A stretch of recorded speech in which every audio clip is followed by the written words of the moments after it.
Okay, good morning, everybody. Welcome back to Sefer Shmuel Aleph. The saga continues.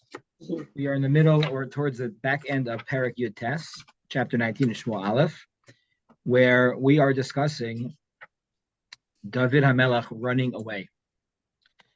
David HaMelech set it up in a way where he didn't set this up on purpose, but he has two people within Shaul's family that are very much on his side and helping him and protecting him. And David's careful about them taking care of themselves as well. We learned that Shaul sent men to David's home to have him murdered, not in his bed, although it seems like Shaul would prefer that, but he waited till David would wake up in the morning. As he would leave his home, the guards would take him in and have him killed. We know that David put a mannequin, a trafim, in that bed, and he snuck out in the middle of the night with the urging of his wife, Michal, who happens to be the daughter of Shaul. Guards came in, saw what happened. Shaul had a heart-to-heart with Michal and said, I can't believe you would trick me like this. And she said, I had no choice. David left me with no choice. He threatened my life. So David runs away, and that's what we are up to, David running away. The David Barach we are on. Rabbi. Nathan, go ahead. Yes. What was the excuse that Shaul gave for having David killed? He's a Mord Malchus. He wants a throne. He doesn't have to justify this. That's enough. That's enough of a justification to say he is somebody that is threatening the throne. He instructed and brought together many of his servants, including his son Yonatan, and said to them that I want David dead. I want David dead. He did not leave it as a secret. The Navi does not tell us why. I think the simplest understanding of it is that he can easily say that David is more Malchus. He wants his throne. He is garnering tremendous amount of support and excitement from people, and he's eventually gonna have a coup against me. Mori b'Malchus, we're going to see this extra judicial concept play itself out more than one time within the Sefer.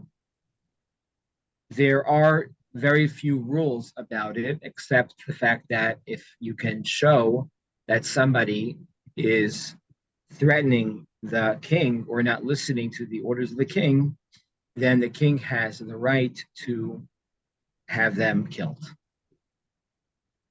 It's obviously something that is very dangerous as, in the king's arsenal. It's interesting to have any comment from his daughter, like, hey, Dad, what do you have against my husband? Right. So you do see here that while Yonatan, that's a great comparison. It's a great contrast. What did Yonatan do? Shaul came to Yonatan and said, let's kill David. Yonatan said, do anything. Why? I don't know if that's a good idea. David's a really good guy. David didn't do anything wrong to you. He, in fact, is only helping you and strengthening your kingship and your kingdom. We are stronger because of him. Michal, when confronted by her father, was afraid. She had an out, right? She was afraid to do that. Now, Yonatan is a military strategist, works very closely with his father in this way. And we don't see any evidence from Shaul's perspective that Yonatan is actively helping David run away. Here, though, just to back up Michal on one hand does not protect David by defending him, but if she would, it would be obvious that she was complicit in going directly against her father. Whereas Yonatan protecting David would not have that. He would not be actively going against. He would just say, I think this is the right thing to do. Don't kill him. It's a bad idea. He's a good guy. But you're right. There is a contrast here between the way that Michal and Yonatan speak up to their father. Not everybody, I'm not going to call it chutzpah, but sometimes, families get together and someone needs to have that tough conversation with the parent. And to nobody's fault, everyone has different makeup in terms of what they can handle emotionally. And for either one, two of the children, they become the spokespeople to the parents to maybe have those tougher conversations with the parents, whereas other children are unable to do that. L'tov l'ra, I think that's the reality here. And Yonatan is able to have those tough conversations. And Michal, that's not her disposition. That's not her personality. So David runs away. And if you are David and you need to run away now because the entire government is against you, as you see it, because you've heard this conversation, you see that Shaul is in control of his people.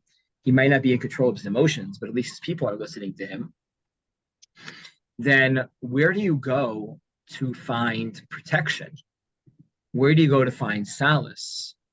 Right? If you are a fugitive from the law in this country, there's very few places you can go to find protection.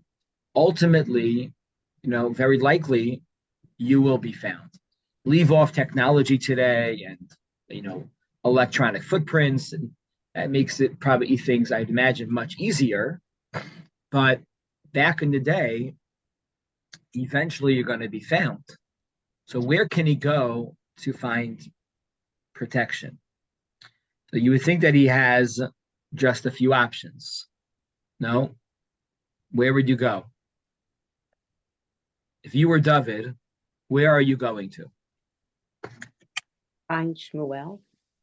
Okay, good. Shmuel is going to give him protection, maybe spiritual protection. Maybe he's going to give him the ultimate protection, because Shmuel is the only guy, only person, only Navi that can override whatever Shaul is going to say. Nobody else can do that. So that's like probably the best option, or the most, the option that's going to really get him out of this trouble immediately. He can also, I would just, I'm thinking out loud with everyone. The other options he has, either to go back to his family, to Yishai. Your family does generally protect you. They'll lie for you. They take a bullet for you. That's what family does. Or you could run away to another country, right? And then you could seek asylum in another country. Those are, I think, three of the options that are probably on the table for David HaMelech. With David Barach, Pasuk Yud Ches, I'm on the screen right now. Barach vayimalet vayavo el Shmuel haramasa vayaged lo es kol asher asalo Shaul. So David, Mendy's not going to be happy with this. One sec, let me just. Okay. The David Barach, David ran away. Vayimalet vayavo el Shmuel haramasa. He goes to Shmuel. Shmuel lived in Ramatayim Sofim. Vayaged lo es kol asher asalo Shaul. And he told him everything that Shaul did to him. Vayelechu Shmuel vayishvu b'nayos. And then him and Shmuel left the home, and they went to Nayos, and they went somewhere else. Anything strike you about this pasuk?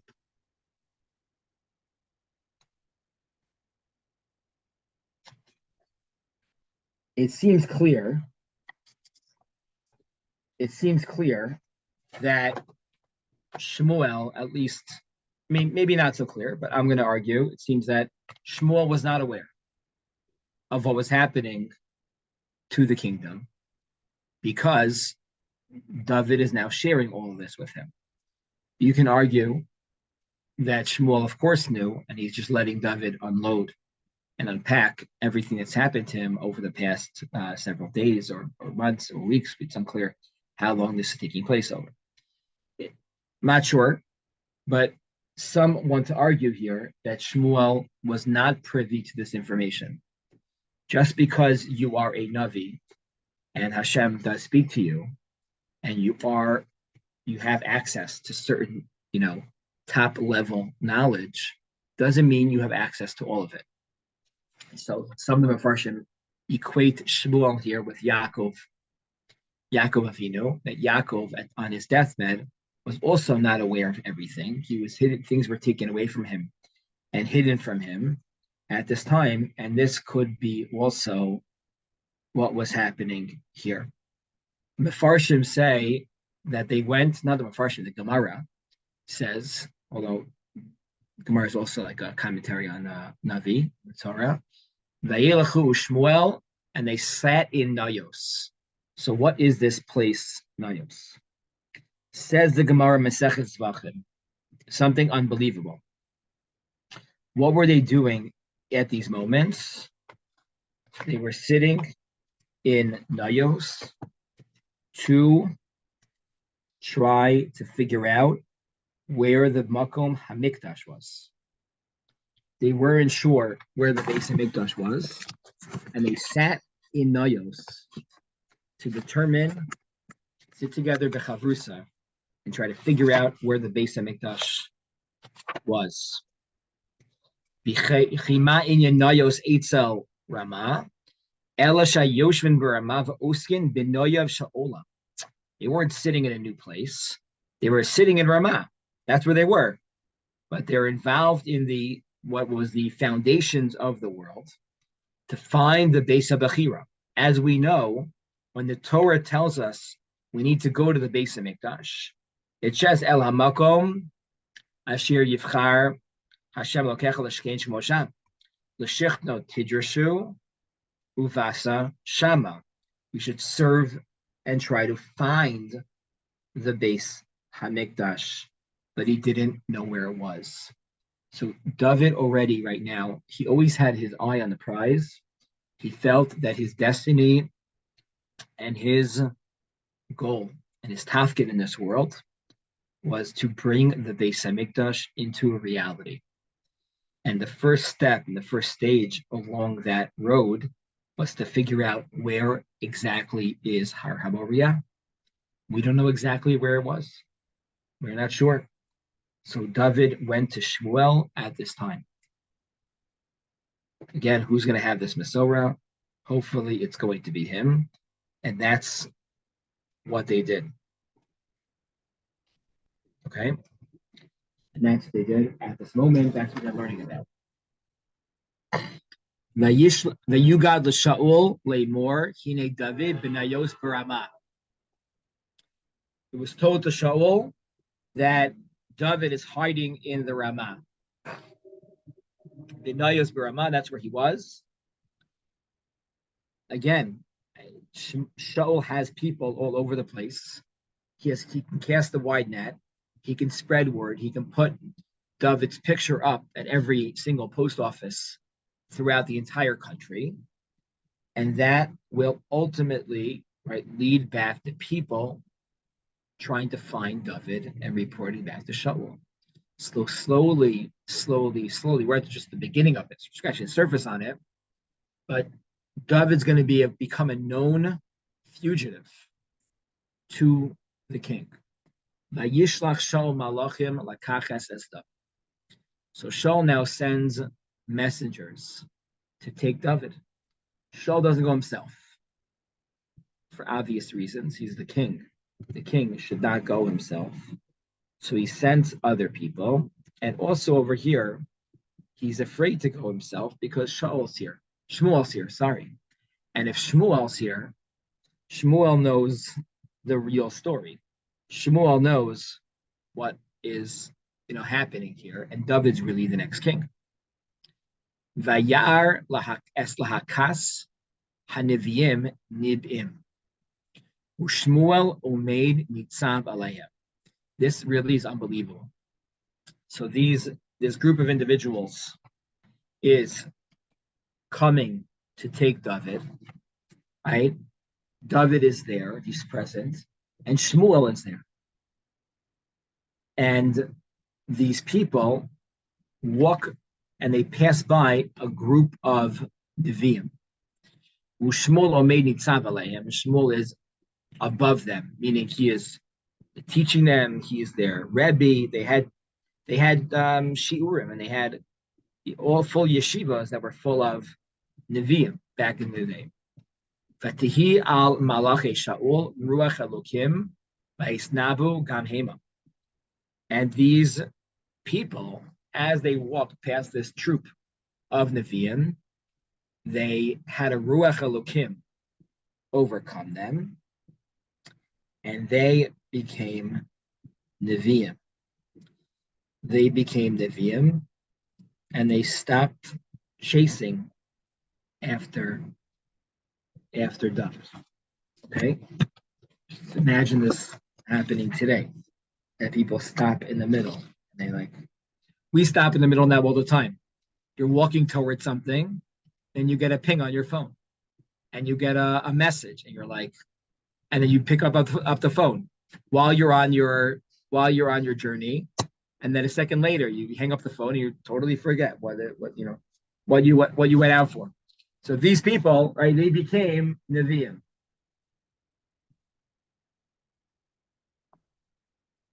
Right? Obviously, Shaul was sending very kosher people, very chashuv people that they deserve to be Nevi'im. This is not people that were just henchmen of the king, but they were reliable, good, kosher people that were doing the king's will, and not any random arbitrary person can become a Navi. Shekan Maser Shmuel David is Megillah's Beis HaMikdash. This is amazing. There's a Medrash here that writes that it must be that there was a Megillah that was passed down very secretively from person to person. It was called the Megillah's Beis HaMikdash. Kadosh Baruch Hu, the Medrash says, gave this to Moshe Rabbeinu, and then Moshe gave it to Yoshua, and then it was passed down to the Zakenim, and it ended up in Shmuel's hands, and it had all the secrets of the Beis HaMikdash.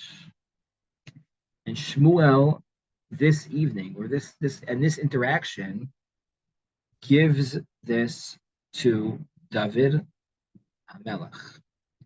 Amazing. He gives this to David HaMelech.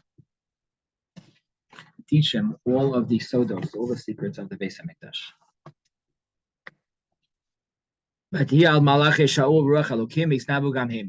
So they get nevuah. So it was told to Shaul, so Shaul sends more people. And then what happens to them? They also become Nevi'im.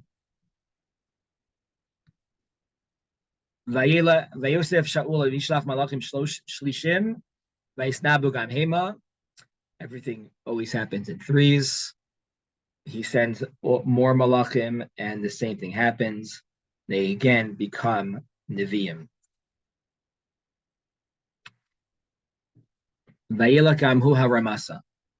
So perhaps the reason why this happened is for Pasach Beis. He also goes, Vayavo adbor hagadol asher bisecho, or socho. He goes and he gets up to this great bore, this great pit or cistern, probably a place where they can get water. Vayomer Ephel Shmuel b'David. Right, so he gets to a place, and he says, right there, where are Shmuel and David? At this point, Shmuel and David are not hiding, right?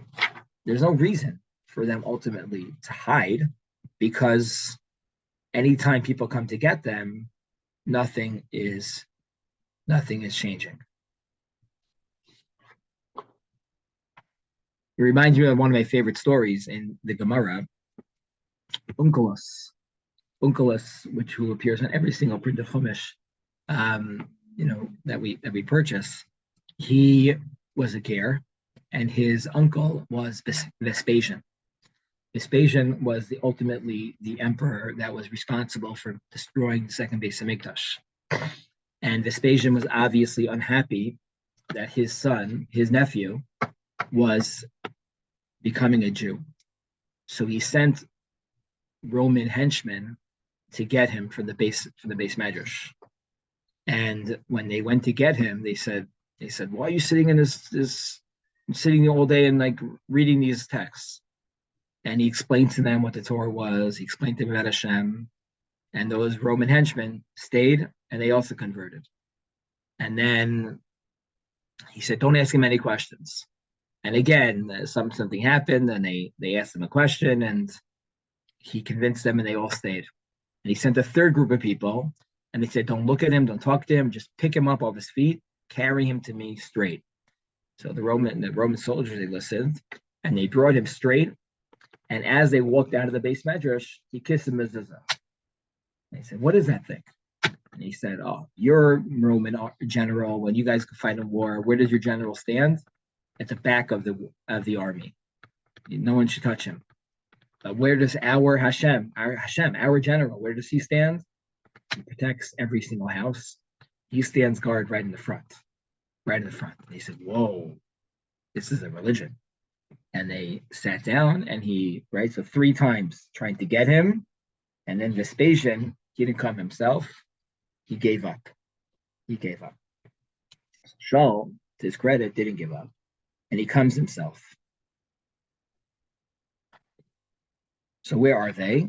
They're still in Nayos in Ramah. Vayelech Sham el Nayos. He goes there. The Ramah. Vati alav gamhu. Ruach Elokim. He also gets Nevuah. Right? He also gets Nevuah at this moment. Vayelech haloch. Vayisnabei ad bo'o b'nayos b'ramah. And he goes and he is saying prophecies in Nayos in Ramah at this time.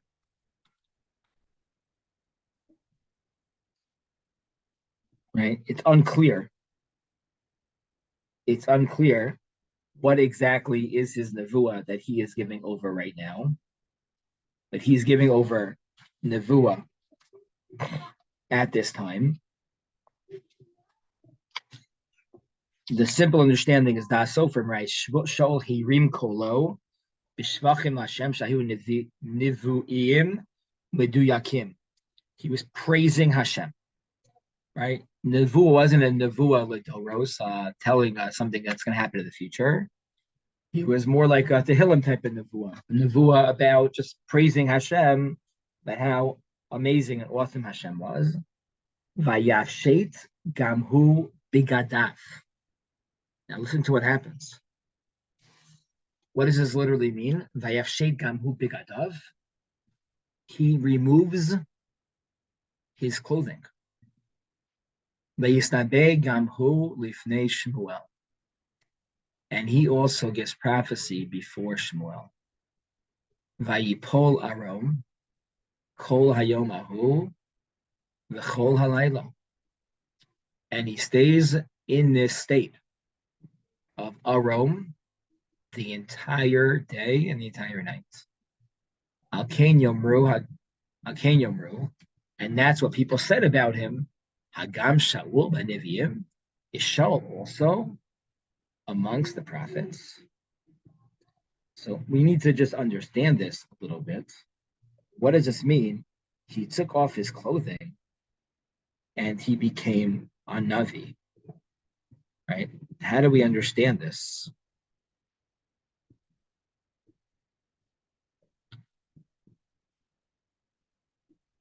So one interpretation is Vayafshet as Bigadav is not literally remove all his clothing, but he took off his kingly clothing. He took off his royal robe, he took off those clothing and he wore regular clothing, or he wore clothing of prophets to say that's where he was amongst. And that is probably the simplest interpretation of what was happening. That's Rashi. He wore clothing and he became like a Talmud again of Shmuel Hanavi. The Malbim says that he wore whatever clothing he was wearing. But when you feel the spirit of Hashem upon you, you don't feel the clumsiness of the clothing, the physical clothing that you're wearing. So he removed his garb, right? It meant that he had like a new spiritual status. He was a king plus a Navi. The Rav Tzadok Cohen Milublin, in his Sefer Tzidkas HaTzadik, says something different. He says that this term here is figurative, that he took off his clothing. When one receives a spirit of nevuah, of prophecy, the garment of the soul ceases to impede the soaring of the soul, meaning that we have a guf and we have a neshama, and the guf covers the neshama, and too often it overwhelms the neshama itself to the point that it's masked and it's very much deep, and it's hard to access our neshamos. So what do we do? At this moment, Shaul became naked. He was able to expose his neshama, and his neshama was able to win over his guf. That's what it means by Yavshe, and he was exposed the entire day, and his neshama was able to sing Hashem's praises, was able to be open and unencumbered by the clunkiness, if that's a word, of his guf. Right? That's something that is always a struggle in all of us. The neshama and the guf and the neshama, they're always sometimes at odds. They can be at odds with each other, and that's what is happening over here. This line, Hagam Shaul B'Neviim, is very often used in a derogatory fashion. It's like if you see somebody that you don't expect to know a piece of Torah, you're like, you know that? Hagam Shaul B'Neviim? Shaul's also a prophet?